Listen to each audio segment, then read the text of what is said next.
Born with no overseer. Did quite a lot in my 52 years. Had to get it how I live, had to get it with no fear. Had to implement change, plant seeds, new ideas. Had to let the world know we were the first humans here. Born in the field, but I went out on my shield. Devils never wanted us to learn about our past. We came from kings and queens, invented math. I had to be that spark, light it up like a match. Really had to wreck, cause we ain't have our own flag. Wrote a message to the people, escaping mental slavery. Engaged me, proud to be black is what it made me. Built ships for the storm, face any weather. Group economics, man, we did it together. Edgar Hoover started watching, recognize my aim. Don't remove the kinks from your hair, remove them from your brain. Garvey.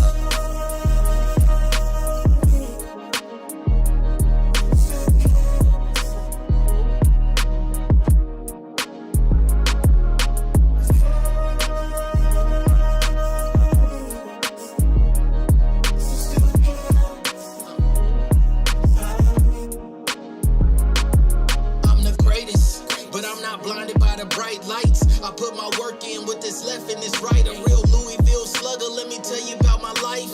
Galvanize and build, how I organize and fight. Cooperate and yield, cause steel sharpens steel. Only doing God's will, that's really how I feel. Never beefing with my brother, do my best just to reach ya. The media is full of lies, we got the same teachers. So even if you're mad at me, big bro, we family. I learned how you move, intellectual and casually. So I float like a butterfly and sting like a bee. Standing tall, 6'3", I know my people ain't free until we separate from hate. Go and fight your own war.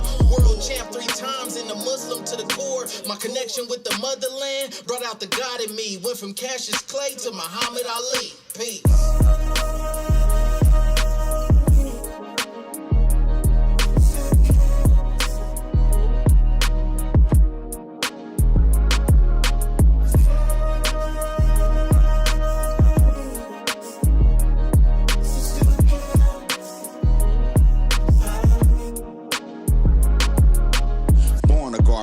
In the time of racial tension, Pop stood strong and on my heart without flinching. No holes in the roof, plenty food in the kitchen. Mama had heart but fell apart when they lynched him. Went to school with white kids, could tell that I was smarter. Quit because my teacher said I couldn't be a lawyer. Hopped the nearest train, let it drop me off in Harlem. Straight into the belly of the beast, I was falling. Trapped inside a cage, cellies used to call me Satan. Brother sent me truth from Elijah, I'm awakened. Went from self-hating to recruiting and debating. Got out and hit the streets, started building up the nation. No dope, no liquor, just a mission getting bigger. Toured the continent, politic with global figures. They woke up millions when they shot me in the chest. A lot that stood the test, but only one was Malcolm X.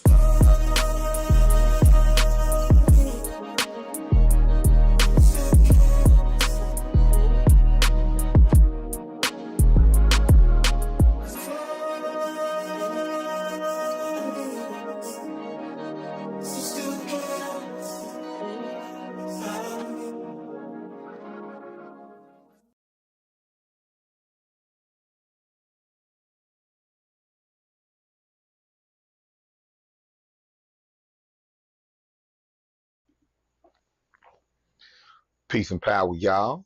Now, why is this camera split like this? There you go.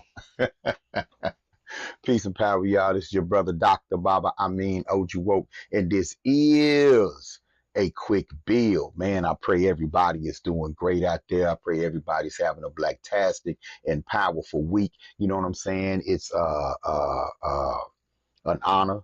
And I thank the creator and the ancestors for any opportunity to kind of get in front of my people, even if it's just a few people, you know what I'm saying, to kind of teach, kind of put some content out there and let people know what's going on and what's on my mind and what I'm learning as we navigate this thing, man. So I appreciate everybody that's checking us out.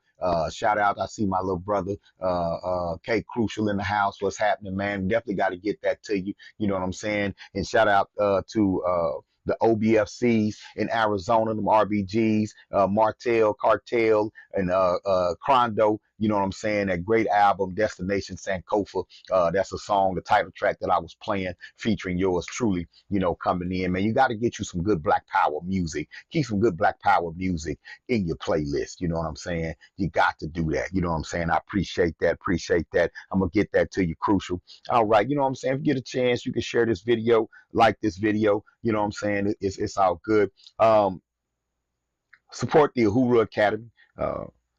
UhuruAcademy.com or UhuruAcademy.org. African-centered education at its best. Doing our thing, off to a great school year this year.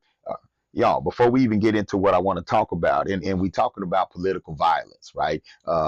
Since the assassination of Charlie Kirk yesterday, there's been a lot of talk about political violence, right? And I'm not coming in here tonight to tell everybody how to feel.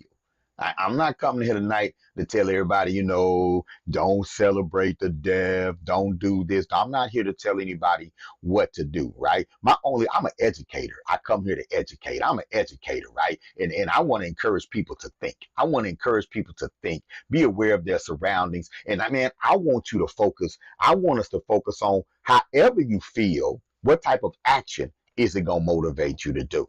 However you feel, how can you parlay that energy into action, right? Right? How can you parlay that energy, into doing something to uplift the community, doing something to uplift yourself, right? How can you parlay that energy into doing something constructive? You see what I'm saying? So regardless of how you feel, once you get over that part, once you get over the feels, right? Let's get into some action, right? Let's see what it is that incidents like this, let's see what it can spark you to do, spark you to get into, right? And I've been looking at the reactions. I've been looking at people react to the whole thing, and I'm like, cool, but is anybody kind of wondering what's going on? Like, is anybody really wondering what's going on yet? And I want to encourage my people, man. It seems like when we kill each other, when it's black people killing black people, we get into it with each other on social media. That toxic shame comes out, and it's one person saying, lock all of them up. Another person saying we need to work with our youth. Another person saying we doomed, and then we start going at each other. You going too far. You don't care. You care too much. Whoop de whoop, and we all walk around ashamed. We all walk around like, man, we out here killing each other. You know what I'm saying? And it's weird how we have permission to racialize our crime, racialize black crime. We have permission to racialize things that we do to each other. Like, it's not just crime when it's us on us, it's black on black crime, as if that's a badge of shame for us that we should carry that nobody else carries. Like, what if when we say, man, we want rights for black people? What about black on black crime? You can't get rights as long as y'all killing each other. Yet every other group that kills each other has rights, right? You see what I'm saying? You see where it comes in? So it's almost been like, of course, race is weaponized against us, right? And everything negative that happens in our community is weaponized against us and weaponized and used in agendas to exploit us. I hope I'm making sense to y'all, right? Right. And so it's a trip. But what trips me out, that even when we ain't got nothing to do with it, like, we didn't kill Charlie Kirk, right? We didn't kill, that wasn't a black thing. The black community did not assassinate this young man, right? We didn't do it. Yet we still arguing today. What? I'm looking around. Y'all quit celebrating. Y'all quit saying, oh, y'all a coon for celebrating. Y'all quit saying, oh, black folk. How we get into an argument with each other over something that ain't got nothing to do with our community? Ain't got nothing to do with our community, yet we still find a way to shame each other around it, to find shame for each other around it, to denounce each other for some reason around a situation that ain't got nothing to do with us. That's amazing to me. Rather than analyzing the situation, rather than looking at the situation, analyzing the situation, and becoming more politically educated as a result of it. We get online and we come with all the answers, but we ain't asking no questions. We're not asking the right questions, right? When I calm down and I look at it, I'm like, okay, who assassinated this young man? That's the obvious first question. Who assassinated this person? Right? Right? And so when you ask that question, you have to start wondering and you look at the evidence and say, okay, well, it can't just be some fanatic that was sitting at home saying, I'm about to go kill somebody today. Because he was shot from 200 yards away from a rooftop while he was sitting under a canopy tent and pinpoint, one kill shot to the neck. That screams professional. So then you ask yourself again, who killed this man? Who assassinated this young man? Right? It had to be a pro, right? So when I'm looking at it, I'm like, man, Then they come out and say we have a shooter or we have a suspect. Then they come out a few hours later, nah, we don't have no suspect. We thought we had one. We don't have a suspect, right? Then all of a sudden Trump gets on, he announces his death, that he didn't make it. Because remember, at first they were saying he was in critical condition. Then here comes the president saying, nah, he didn't make it. Then he comes out later as if they crafted a narrative, right? So they said, oh, we got to get this narrative together. They come out with a narrative. It's the left wing, it's the left wing extremists, and it's the rhetoric that got him killed, which was very interesting, right? Which was very interesting when they said it's the rhetoric that got him killed. Calling him Hitler got him killed. Calling him racist got him killed. It's the rhetoric that got him killed, right? Which is very interesting because that's the party of rhetoric. Both parties are the parties of rhetoric, but y'all, the shit coming from the right, that rhetoric, they've been saying the quiet part out loud lately. You see what I'm saying? It's very interesting that they came with that narrative. They had to know how easily that narrative could be poked, holes could be poked into that narrative, right? They had to know how hypocritical they would look initially. So it almost seems like they had to rush out a story. Like somebody said, we got to get ahead of this because people can't really find out what's really going on. So let's write the narrative right now. I read something today where they're saying that they're going to come out and say they found bullet casings with pro-trans and pro-Antifa messages engraved on them, right?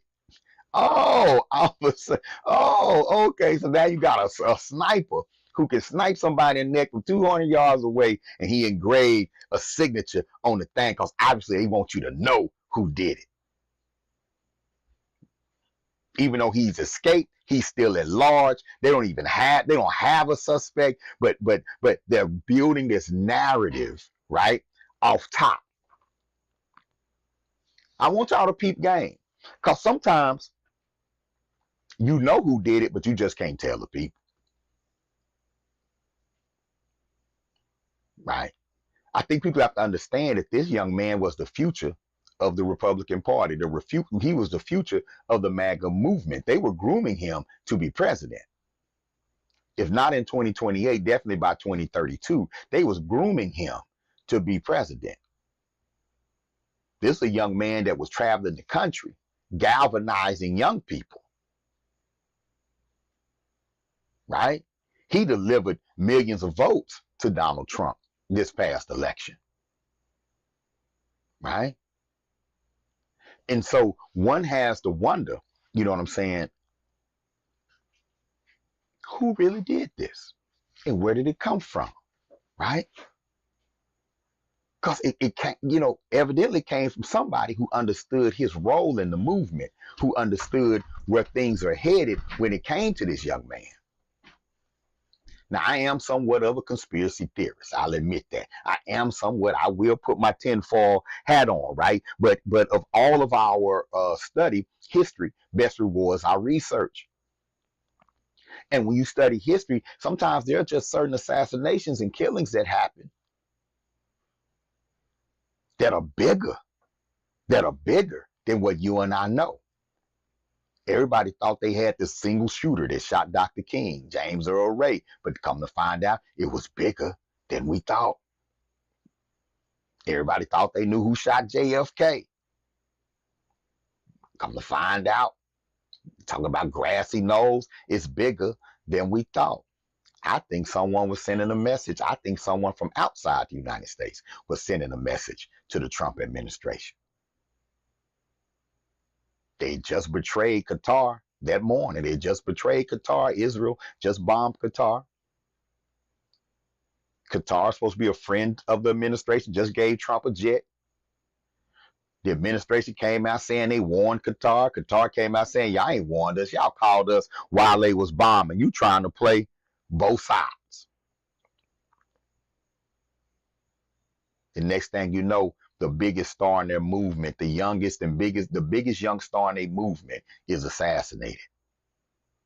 Hey, ain't none of my business though. That's just me playing political analyst. That's just me playing conspiracy theorist. You know what I'm saying? And saying it's bigger than Nino Brown. Right? So now everybody's coming out with the statement, political violence, right? They're saying there's no place for political violence in the United States. I ain't gonna even hold y'all.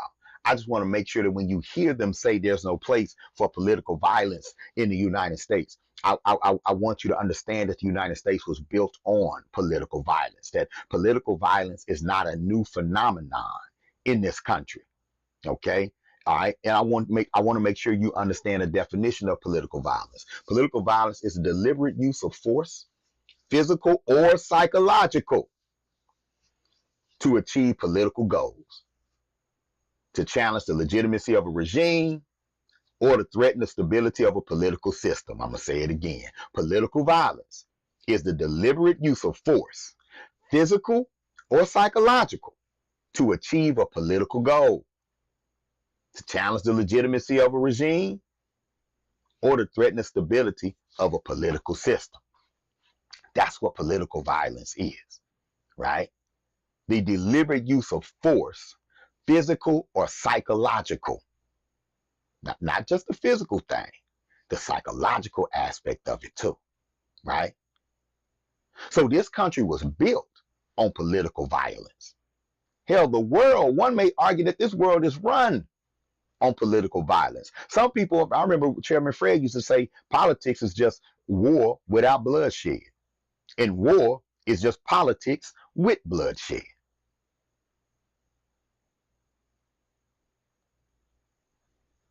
I think about the double standard of the civil rights movement, right? Where you had organizations like SNCC and the SCLC attempting to organize Black people and galvanize Black people to vote, to fight politically, to fight non-violently, right? Like just getting out there to vote was political non-violence, right? However, to someone in power, that your vote has the power to overturn or take their power, to them, you're being politically what? Violent. To them, when 98% of Black people who hadn't been allowed to vote start voting, that's violence to them. Right? When Black people who wasn't shooting back start shooting back, the other side says, that's violence. That's terrorism. That's political violence. You can't expect the oppressive system, though, to admit that, hey, we practice political violence. Like the system we put in place is politically violent towards those that we want to exploit. Poverty, deliberate poverty, is political violence, right? This society presents poverty as it's something that just happens to people who fail, as if it's something that just happens to people by happenstance. Nobody has an excuse to be poor. If you're poor, you're just not working hard. If you're poor, you know what I'm saying? It just didn't go your way. You know what I'm saying? So, but poverty is deliberate in this country. It's a deliberate act of political violence. Poverty is.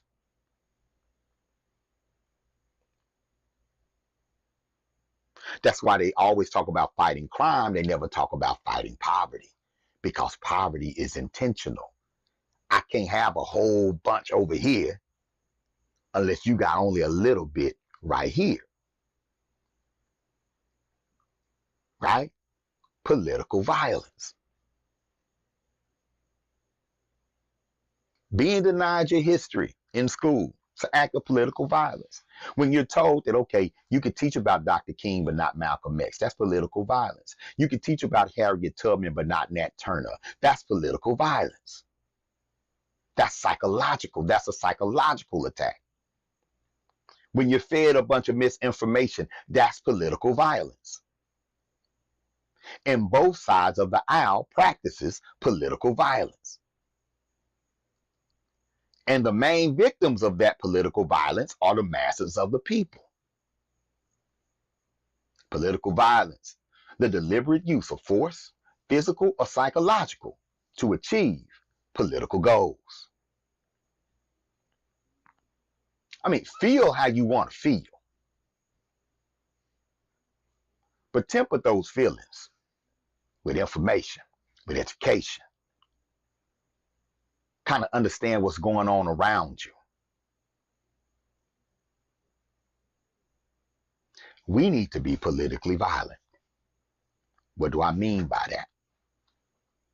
Yeah, we need to make some political moves that are deliberate, right? That are forceful, either physically or psychologically, in order to achieve a political goal. What do I mean by physically?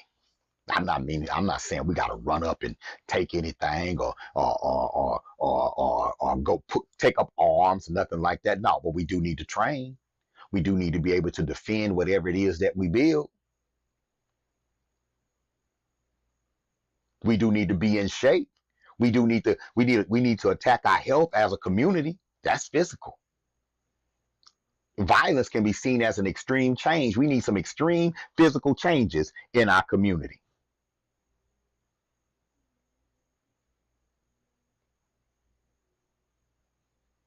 Psychological. That's where we need to focus. Psychological and spiritual. We need to violently extract ignorance out of our community.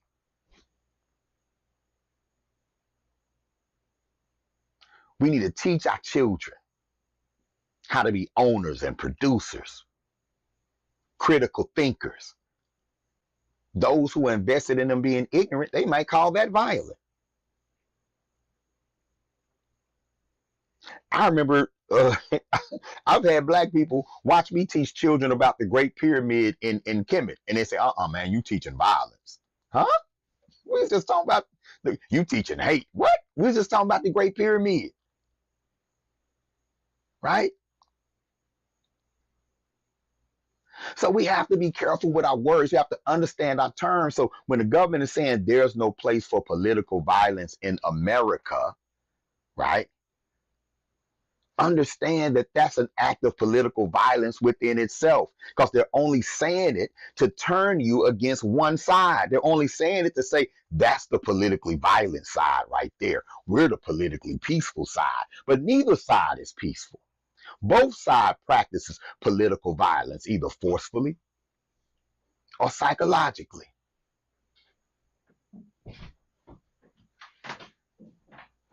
And when people come out and they're saying we're not celebrating death and all, man, I respect that. I respect that as a belief system. I respect that as a value. I respect that. However, it's not consistent, because, especially not in the United States, when they dropped the atomic bomb on Japan, people was dancing in the streets. That was 100,000 people. Hmm?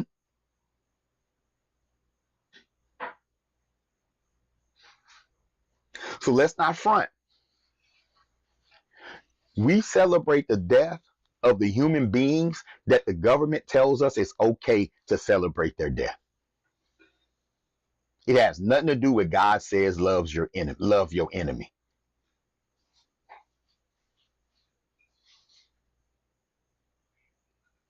But what we tripping on and how I trip, I'm like, when we celebrating our life, let's celebrate life. Let's celebrate the life of black children. Let's celebrate our children. Let's celebrate our community. Can we parlay that energy and bring about another Black Renaissance? Can we parlay that energy and embrace one another? Can we parlay that energy as a Black community, as an African American community, African community, melanated community, however, whatever you want to call it? Can we parlay that energy and say, you know what? We're about to wrap our arms around our children. You know what? We're going to take that same grace. We're going to apply it to these young brothers and sisters out here on the streets that have lost their way. We're going to take that same grace. We're going to get out here and we're going to tell these babies, you're not a savage. You're a king or a queen. You're not a beast. You're not a demon. You're an angel. We're going to get out here and be bold with it and tell them in their face, you're not a YN. You're a YK. You're a young king.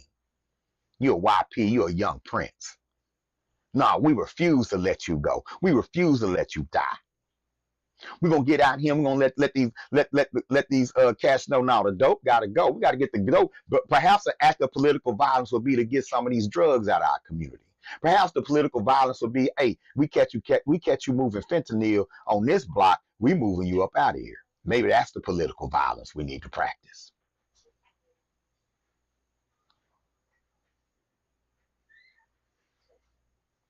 That's right, Jamal. Ain't no party. There's no party take him out. No. Mm-mm. Whoever performed that assassination was paid to do so. They gonna tell you it was a lone shooter who acted alone. They gonna tell you that. They gonna tell you that. They gonna say it was a lone shooter who acted alone. They gonna bring you a manifesto and all that kind of stuff. All of that. Well, that shooter, the actual shooter, might already be on a plane back to wherever it is they came from or whoever sent that shooter. As long as people are fighting, as long as working class people are fighting, the rich stay rich. Matter of fact, they get richer.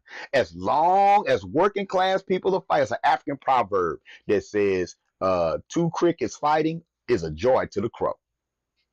Whenever a crow see two crickets fighting, oh man, let me sit back and let these crickets fight. So when they get tired, I get two crickets this morning. They're gonna be too tired to run. I can just swoop in and eat them up. And that's what we witnessing right now. Keep them fighting. Get them going. Keep them distracted.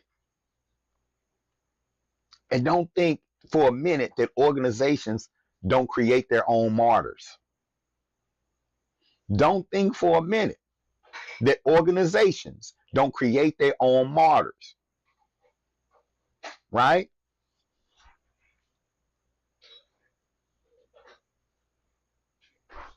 We don't know what happened. We don't know who did what. But what we do know, what we need to know, is that we ain't got nothing to walk around here being ashamed of.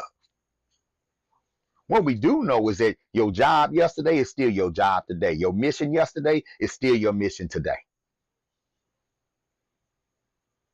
And yeah, you got to be diligent. Yeah, you got to keep your head on a swivel because even though we ain't got nothing to do with it, you best believe some of them are blaming us for it.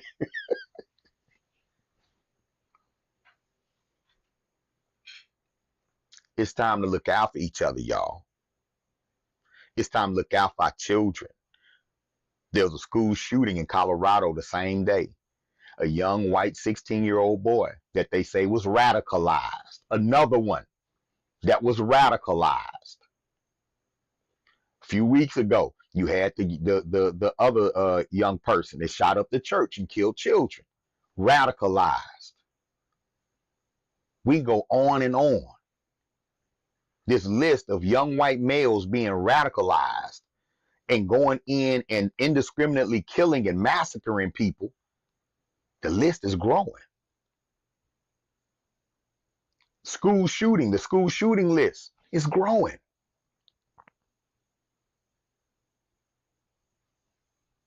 What are we going to do about it? That's the question. What are we going to do about it? How are we going to keep our children safe?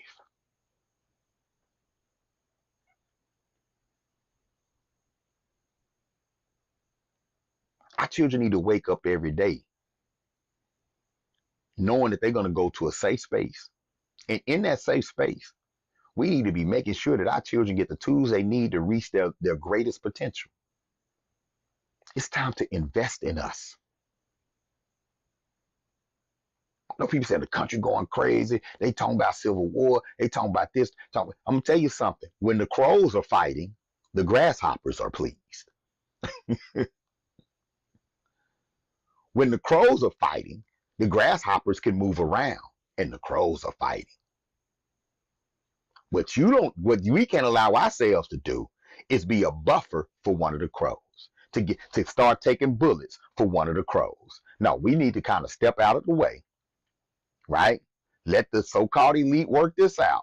Working class people need to step out of the way, sit back and get educated, because the more they talk, the more they reveal. One thing I do love about this administration is that they say the quiet part out loud.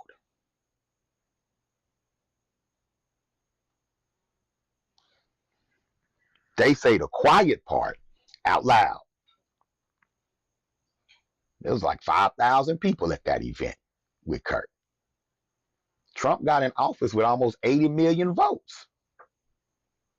They saying the quiet part out loud. Every lie exposes the truth. But not for us to sit up and complain. Again, we looking at it. And what you hear the pundits do, the black pundits, it's all, see, black folks, enough of us didn't get out there to vote. No matter what happens, it seems as a community, we end up back at that same table shaming each other. Toxic shame. Let's beef. Let's argue. Let's beef. Let's argue. Toxic shame. It's your fault that Trump in. Don't talk to me. You didn't vote for Kamala. Don't talk to me. You didn't vote for such and such. Neither party has an agenda for your community. And they shouldn't have one. Because we haven't presented one. Our agenda for the past, 40 years has been to get a good job and get as far away from the black community as possible. That's been our agenda. That's been the primary agenda in our community. Make it out. Get out. Not uplift, not circulate, get out. What we're seeing now is the results of that agenda. Now they moving in, they redistricting, and ain't much you can do about it. The people who can articulate and fight for it don't even live in the area no more. Schools shut down or inadequate. Because soon as you get a gainful employment, we're talking now you can move out. You gone. You in somebody else's tax base. Are we building new communities? Do we even want to live around each other? Do we want black communities? Do we want to build a black community? When they come in and say we finna tear down all these communities, when they come in and Gaza the black community, if they use the Gaza playbook on the hood, what you gonna do? Or have they dehumanized the people who live in the hood enough? Are you desensitized enough to the death of people in the hood that if it begins to happen en masse, if people start getting put in concentration camps, when people start getting run on, have they dehumanized the people in the hood enough to where you'll say that's what they get and they should have did something with their life? That's what they get.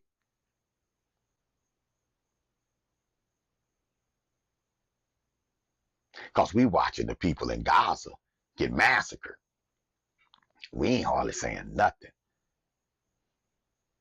Matter of fact, I saw one so-called pro-black guy who when the Palestinians started getting killed, it was like, nah, that ain't none of my business. That ain't none of my business.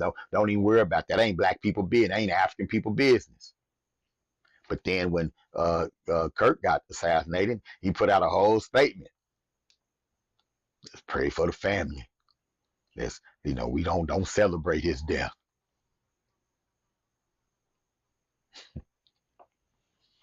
That's selective outrage.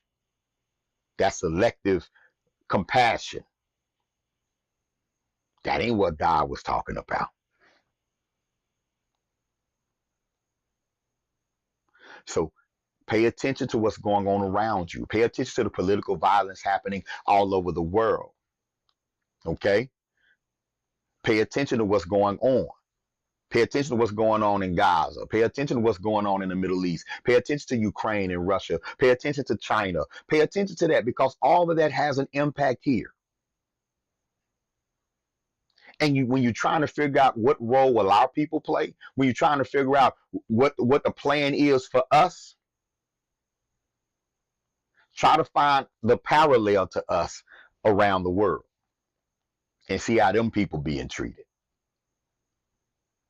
See how people get treated once the powers that be convince everybody that they're not human beings. Go study what happens to people historically when they're dehumanized. The last time you were declared a non-human, you were enslaved. The last time you was declared a non-human, you were enslaved. It was on the books that black people were not human beings. That was used as justification. They modified the Bible and said we were products of the curse of Ham. Right?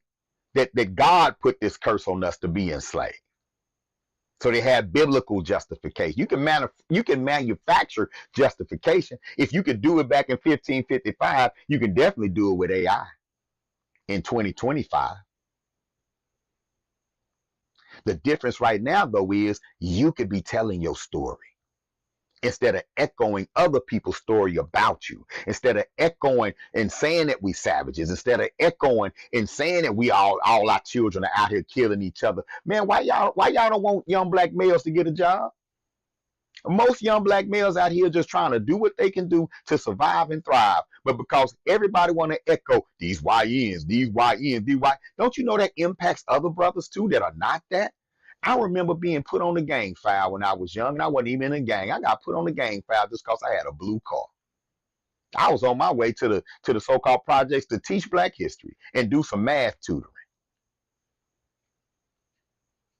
I remember getting questions in interviews related to the streets and asking about if I had street affiliations and all that kind of stuff because of the few that were out there doing it, but our whole generation was defined by the actions of a few. Because when we was out there buying basketball shoes for the basketball team, or out there teaching young people, the news didn't come. But they're going to come to a drive-by. They're going to come to that. It's no different now. The negative things are sensationalized. Positive is ignored. So Trump can say things like, we're going into Chicago, these cities is out of control. And people in Chicago walking down the street like, man, look, we got issues, but it ain't all the way, it ain't out of control like that. National Guard out of control? But when you fed that negativity, yeah, it's out of control. Yeah, shoot, go in there and get them. Get them. Especially those of us who are victimized by our own. Yeah, man. But they painting us all with a broad brush. You got to be careful. Look at history. When they said they're going to fight drugs and they came into our community, they locked everybody up. They attacked black families. And they wasn't all guilty. Remember, Kamala had the apology. Remember, Kamala had to cop to that. They called Kamala up in the mass incarceration thing.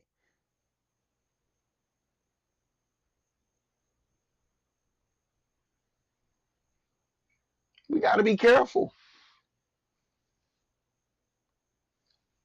Two people can say the same thing and mean something different. When the government say they fighting crime, they talking about fighting black people. You talking about fighting crime. You really talking about fighting crime. Right? But what crime is the government really fighting?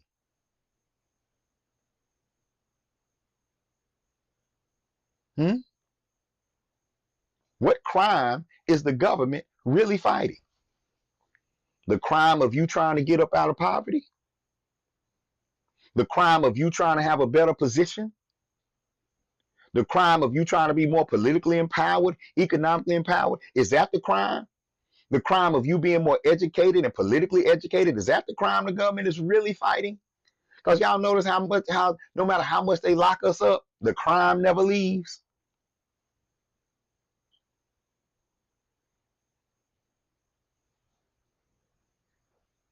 No matter how much they lock us up, Bishop Kirkland, somehow all the people left but the dope stayed in the hood. All the people went to prison, but the drugs stayed for the next generation to inherit. The ignorance stayed for the next generation to inherit. And those of us who've been out here on the front lines teaching knowledge of self, helping people transform and having success. We're not a bunch of losers out here in having success, but being suppressed,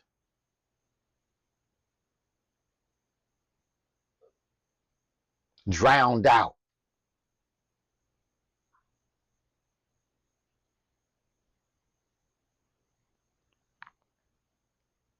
Now, so many of us have been beaten into submission that we won't even invest in our young people. And then, when it comes to our community, the black community, when it comes to the hood, we get mad at the dope dealer and all that for putting money in young black men's pockets. We get mad at that. We get mad at the gangster rapper for perpetuating these images and putting money in black men's pockets to do the negative things. And we root for the government when they catch the RICO charges and things like that. But we don't invest in them. We invest in a bigger house outside the hood.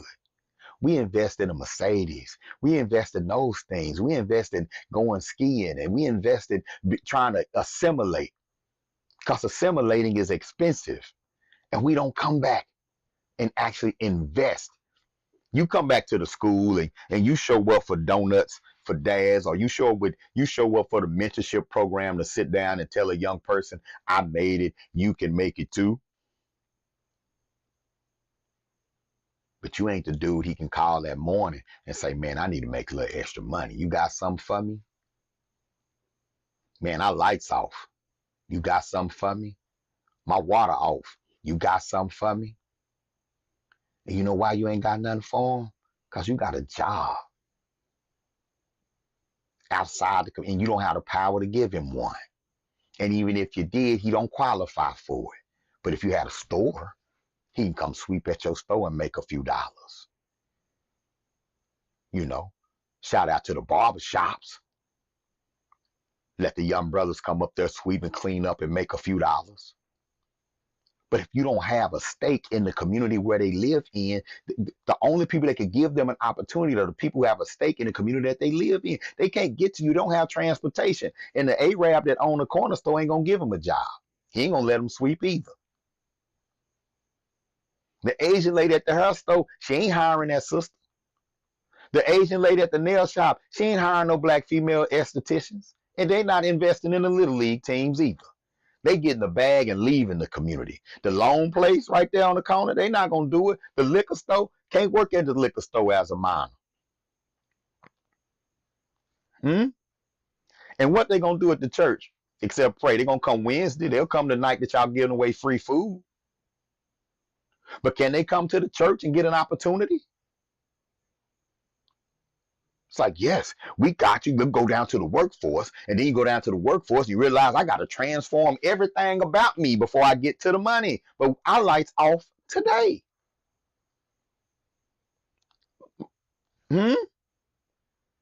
My lights off right now. See, we fighting crime, but we not fighting poverty. And shout out to the activists out there who are loudly fighting poverty. The media don't even follow them around. MSNBC don't cover them. CNN don't cover them. None of them cover them because none of them are interested in fighting poverty.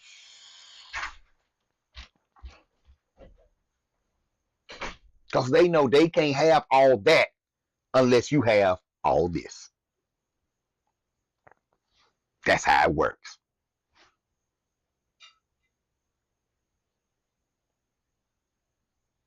Fighting poverty is considered political violence in America. In a capitalist system, fighting poverty is terrorism.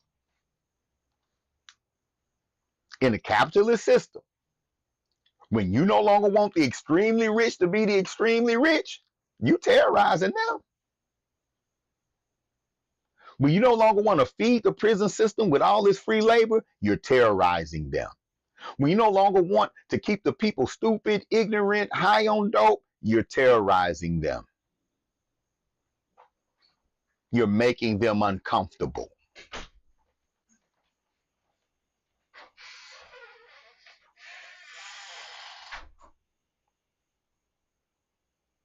I value my partners in the community. I pray that this message rings true, not necessarily controversial or anything like that. But I just pray that it resonates and that you find the truth in this message. I'm a working class man. I have working class issues, and I identify with working class people.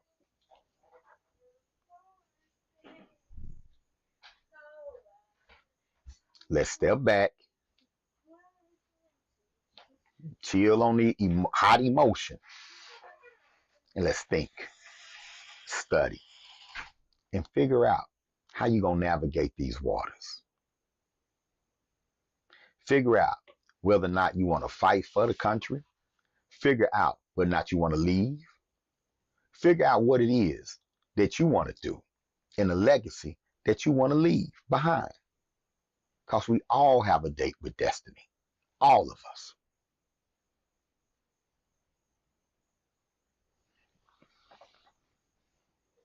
Man, I love you. I don't mind telling you. But if you really want to fight something, fight poverty in our community. Fight ignorance in our community. Embrace political education, especially now. Because what they showing you ain't what it is. I guarantee it. It's been a quick build. Peace.